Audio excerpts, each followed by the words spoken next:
TV सत्यमेव व्रतम। नमस्कार, मी पंकजा गोपीनाथ मुंडे।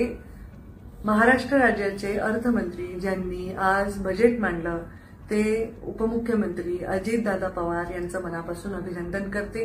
मुख्यमंत्री देवेंद्रजी फडणवीस, उपमुख्यमंत्री एकनाथ शिंदे साहेब यांचं सुद्धा मी मनापासून अभिनंदन करते। आजचं जे बजेट त्यांनी मांडलं, या बजेटमध्ये या राज्याच्या विकासाला चालना देणारे अनेक निर्णय झालेले आहेत। त्यामध्ये सर्वात महत्त्वाचं म्हणजे इथे खूप मोठ्या प्रमाणामध्ये इन्फ्रास्ट्रक्चर वाढवण्यासाठी प्रोत्साहन दिलं जाणार आहे। एआय म्हणजे आर्टिफिशियल इंटेलिजन्स हे अगदी शेतीसाठी सुद्धा वापरलं जाणार आहे। गावांमधल्या पांदन रस्त्यापासून ते बंदरांपर्यंत सगळ्या विकासांचा चालना देण्याचा निर्णय या बजेटमध्ये झालेला आहे।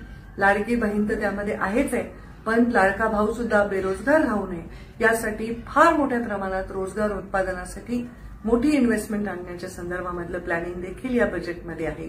शेतकऱ्यांच्या आर्टिफिशियल इंटेलिजन्स पासून शेतकऱ्यांना कमी मेहनतीमध्ये जास्त पीक घेण्यासाठी आणि त्यांच्या पिकाला हमीभाव देण्यासाठी, चांगलं मार्केट देण्यासाठीच्या उपाययोजनांसाठी सुद्धा तरतूद ठेवण्यात आलेली आहे।